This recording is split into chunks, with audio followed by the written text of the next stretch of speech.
Hey guys, welcome back out to the channel. Kyle here with Culture Redneck Garage, and I am finishing up my lunch, and I realized I haven't given you guys a video in a little while, and it isn't because I hadn't been busy, I can assure you that. I've been kind of thrashing away at this guy, trying to get it ready to get the engine in and go to NoNameNationals, which is this week, and I'm looking forward to it. So anyways, I wanted to sort of bookend this project, I guess if you could call that. Is a project really ever bookended? But I thought I'd go through what I have done thus far in this project, and where I've ended up, and maybe some more things to come. So anyways, long story short, if you've been following me, you know that I had just built an engine, a 1904 cc Volkswagen engine, and which, by the way, didn't really even start that way. When I said in February that I was planning on bringing something to the NoNameNationals and it would be air-cooled, I had different intentions. This was going to start out as something easy. I was going to take my original engine, maybe stick some 88 millimeter cylinders in it, and have the heads and all that kind of expanded for that, and throw on some Weber IDFs that I had and call it a day. Well, as you know, things change, and essentially kind of went with something bigger.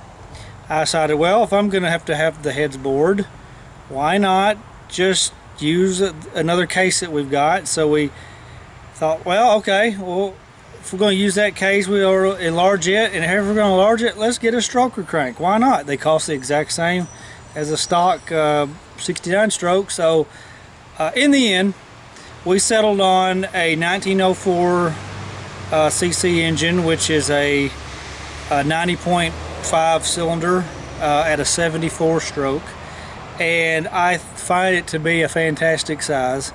Most people would say, oh, bored out for 94s and everything, make you 1915 or even bigger. Well, yeah, it's all good and all. I wouldn't mind doing that, but you know, you have to increase your head size to that point. But anyways, I digress. But yeah, we set out to do this, and I'm happy to say we got it done. Even though it's like close to going to the NoNameNationals, we got it done. I've had the engine built for just a little while, and I've had a major headache trying to get the carbs right. I'll explain that another time. I found out what the problem was, but until then, I stuck my 40 IDFs on, and ended up taking with these 40 IDFs, they're actually IDF clones, which makes it where I can take the Venturis that I was originally going to run, all the Venturis and jets I was going to run on the 44s, would just transfer over and make it awesome. But yeah, I'm very happy with this engine. I finally got it fired up and have tuned it as best I can. And I'll be honest with you, it's not a when we come to NoNameNationals, we're going to be shooting in the dark. It's going to be untested. I have driven it, and so I know how it drives, but you know, it's like when you do this sort of thing, you got to have weeks and months to sort of get the bugs out, play with Jetty and all this. Well, I haven't had that, so it's going to run like it's going to run, and we're going to have a good time either way. With that said, though, I took it out the other night for of course, I live in a residential neighborhood, so I can't really raise hell. Rev it all the time and drive, 60 mile an hour on a residential street. Ain't gonna work. So I've done what I can, and I'm very happy with it. Oh, it runs so smooth, at least for now it does, and it's got the torque that I wanted, and I'm very, very happy. And I'll do a startup here in a minute. If you hang with me, let's do a real quick recap of what we've done. So, engine, real quick. So the engine, 1904. Of course, I just told you the stroke and all that stuff. Put in some Weber clone 40s in there with 32mm Venturis and 135 main jets and 50 idles for now. F11 emulsion tubes with 200 airs. And to make this thing tech legal, we've put in some braided stainless hose all the way back to the tank, so that it's all basically hard line, if you want to call it that. It's protected. Anyways, the heads are stock heads that we ported. You can watch our videos to see how we did that. But that it's a good match for that. Yeah, I could put some large valve heads on it, and it really worked nicely. But I wasn't going to do it. It wasn't in the budget. So there's that. So that's what we've done with the engine. I got stock points and condenser and a 009 distributor. Not a problem there. We're dialing it down to about 2.5 psi there on our pressure. My Solexes over there on the other engine, they like less than 2. Weber's like less than 3. I like to go anywhere from 2 to 3 on that. All right, so what else did we do for tech? So originally I had this battery and it wasn't in a box. So I welded me up a little tray and have essentially put these 3/8 rods in, and I got me a channel with lock nuts both ways. It's going to hold that battery down, and then one of these little, I guess that's a 1-inch angle, I can't remember, to hold down just the top. We got us a battery disconnect right in here, which is a good thing to have anyways, just to shut off power so you don't you know, let it drain or whatever. Oh, in passing, I'm not too impressed with my with the header paint here. For whatever reason it's flaking off there, but who cares? I know you guys don't. I took off my 31 1050 tires and put on these 295 50s, which is wider than you'd really want for a drag car, but at least it's got the height kind of in the way I want. You know, I'm not planning on doing any burnouts or anything with this. It only has rear brakes. So we did that. What else did we do? We put us in, I guess, a SFI 5-point harness, race quip. Very good thing to have. I switched out my shifter. I had an empty shifter, which I really like, to one of my favorites, Scat Drag Fast. Now I'm going to just stop right there for a second and say that I'm not, I like how I can roll from first to third in it, which is important when it comes to going down the drag strip. I'm not very impressed with it coming down the gears. Second, it's hard to find. I don't know what it is. I've tried to adjust it. I don't like it. It may be a learning curve, I don't know, but I probably, after this event, I'm going back with my old shifter, you know, if I'm in a, where I don't have to like go to first to third real fast.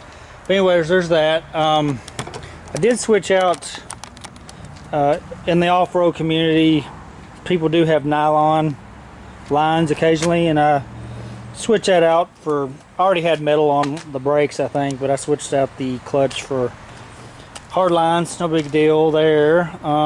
I've decided to throw my windshield back on, you know, just for safety, and it keeps your hair looking good when you cruise. What else did we do? I know there's a ton more. Anyways, there's a lot of new. I'll just kind of, we'll chat about that now real quick. I have no idea how I'm going to run this coming up weekend. I really don't care. I just want to go have a good time. I don't want to tear something up. That's the main thing. And I want to be safe. It's going to run like it's going to run. It may, once we hit the gas, may fall flat on its face. I have no idea. That's the reason why you got to You gotta try these things out, and that's what you get whenever you get things tuned and ready to go the week before an event. Anyways, but there's going to be a learning curve here because there's so many things that are new. The shifter. So it's a shifter that I'm not used to using. B, a different clutch. So I put a 2,100 pound pressure plate because I had it, and another clutch disc on. Probably a Kennedy Stage 1 1,700 pound would have been just adequate for this, but I had the Stage 2 you know, 2,100 pound on the shelf, so why not use it? I would rather have that. But I will say this, after driving it last night with, you know, of course I've got a hydraulic clutch, it felt good. It's just you don't want to drop the clutch, I guess is what I'm trying to say on the takeoff. You'll tear something up in a hurry. But it felt good. It's very close. Like with this shifter and that clutch, it's a very touchy, kind of a close-knit sort of connection with the transaxle and all that stuff, and that's fine. It actually felt real good. I didn't have any problems. So there's that, and then there's an engine that is basically untested as far as getting up and going real fast. I'm not even 100% sure that the rings are 100% seated, because I get a slight bit of black smoke occasionally, and I'm hoping that the drive to Lambert's will maybe remedy that. I think my cruise the other night helped that. So if it doesn't seat, you know, then it ought to pretty quickly. So there's that, and I don't know. It's just that the fact that I've never been on a asphalt drag strip. Of course, that never stopped other people. I've raced dirt many a times, but this will be a fun new experience there on the asphalt. So I'm looking forward to it. I'm looking forward to seeing a lot of the guys that I follow and that follow me from time to time. So yeah. Oh, I think the only thing we got to do, we're basically done. Although I probably, before we go again, I think I'm gonna put some new oil in there and recheck and set the valves on it. I mean, that's like a 15-minute project right there, not a big deal. I'm hoping they haven't moved. If they've moved significantly, that means we got a problem with our cam. I'm hauling this baby with a little homemade buggy trailer, and actually quite inventive if you ask me. I didn't build it, but I'd like to clean it up. I know you guys don't care. I'd love to throw some more black paint on it, but you know, first world problems, right? So there's that. I think, like I said, other than that, I think we're ready to throw her on there and get going. Oh yeah, you probably want to hear it run, don't you? Well, let's do that. Hold on one second. Let me set you down, and I'll fire this baby up.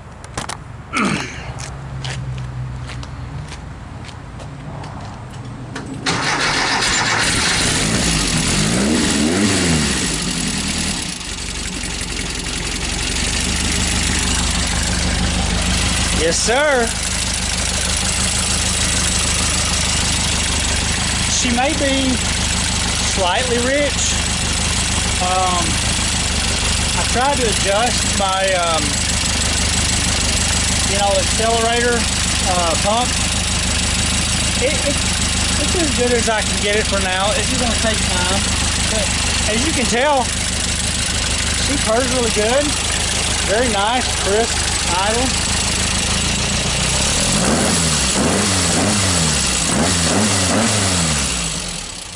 Yeah. Of course, she's cold, so you know, till it warms up, it'll be a lot more crisp whenever it's my accelerator, whenever she does that. But yeah, there you go, guys. I think she runs pretty nice. Idles on all four pretty smooth. At about 7,500 RPM, 800, somewhere around there. Anyways, we'll get some video of it running a little bit more, but I just wanted to bookend this and call that a day. Alright, I'm gonna get back to work, and hopefully this evening I can do that exercise and wipe it down good. I haven't even cleaned this thing. It needs to be wiped down. I've got some dirt and crap on the bottom, which isn't a big deal. It's not going to get off on the drag strip, but hey, I like my stuff to be halfway presentable anyway. So anyways, guys, that's all I've got for you today. I promise you it probably runs better than what I just showed you on that blip in the throttle. But anyways, I guess we'll see that when we get there at Sikeston. So anyways, I'll see you guys there, and until next video, we will see you.